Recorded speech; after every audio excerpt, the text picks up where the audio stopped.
So step 5, we're gonna use Excel recommended pivot table feature to allow us to easily explore data from many different perspectives and with few clicks. So just click in here on the table, select the table range that we were trying to use to create the pivot table. Click on the insert recommended. So it's kind of the instructions is guiding you through the instructions asking you to create the average, a cash discount by quantity and club member. So this is kind of a pre-built defaulted so we're going to just use this pivot table and click that. So by doing this, and created the pivot table layout, and this is the design area. That's your pre-design. Okay, and we're going to do some modification to the pivot table. Okay, so by, as you can see, we do have some divided by 0 errors. So I'm going to click, first I'm going to click on the, right click on the pivot table and click on the pivot table options, and just check this format option by for each error, for error value show 0. Okay, that's the step 1. Okay, and we're gonna modify it more so it's in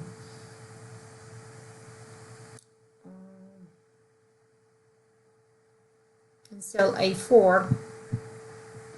Okay, so I think we need to do more modification because it says in using the recommended, it's giving a specific instruction for the Mac, but it's even the PC is not showing all the features. So I'm just gonna go ahead and revise this design according to the instructions.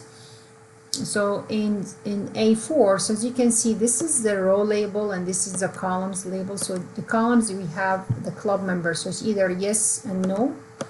For the row labels, we only have quantities, you can see.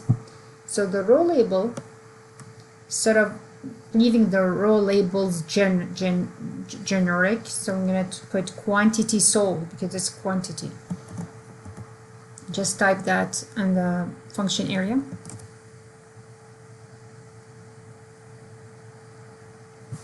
Okay. And in the column label, club members, it's showing the club member member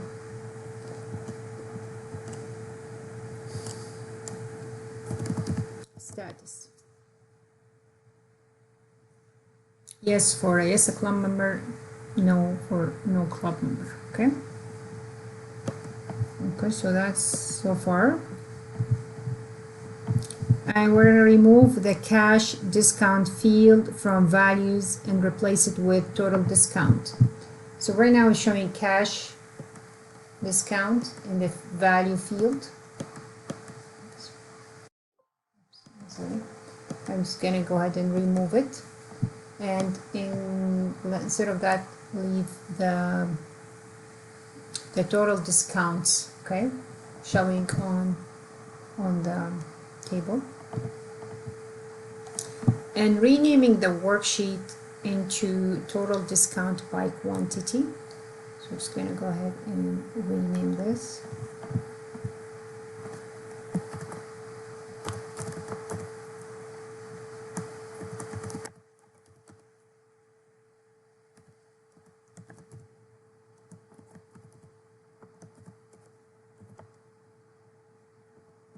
Okay.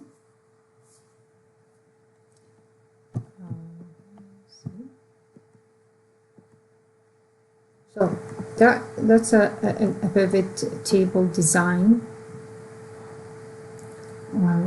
As you can see according to the instructions. So we came up with the default, one of the default options, and included we made a couple of modifications on the row label and the column label, and it also renamed the worksheet. So just did some modification to the existing pivot table. Now we're going to go back to the sales data table or worksheet, and you use a new way to create a pivot table, a blank pivot table. So you can see it's pretty interactive. It's going to show you how it's just easy to change or modify the pivot table. So I'm going to just, by select the range, insert, I'm going to choose now blank pivot table. So it's just a whole new pivot table. And the new pivot table, this we're going to call it or rename it. Okay, pivot analysis. Okay, pivot table. So that's just step one. Now we're gonna customize it and design it. So this is, as you can see, this area here is the layout. This is the design area where you have all the fields, and you got these fields again from your source, and the design for areas. Okay, the column, the rows and the values, and the filter, the 4 areas, that 4 element design that you need to modify to create a pivot table. Sometimes we don't have to use all of them, it just depends on the design that we're looking for. Okay, so that's the design. Okay, we're just gonna move on with step 7 and 8. Okay, design the actual pivot table.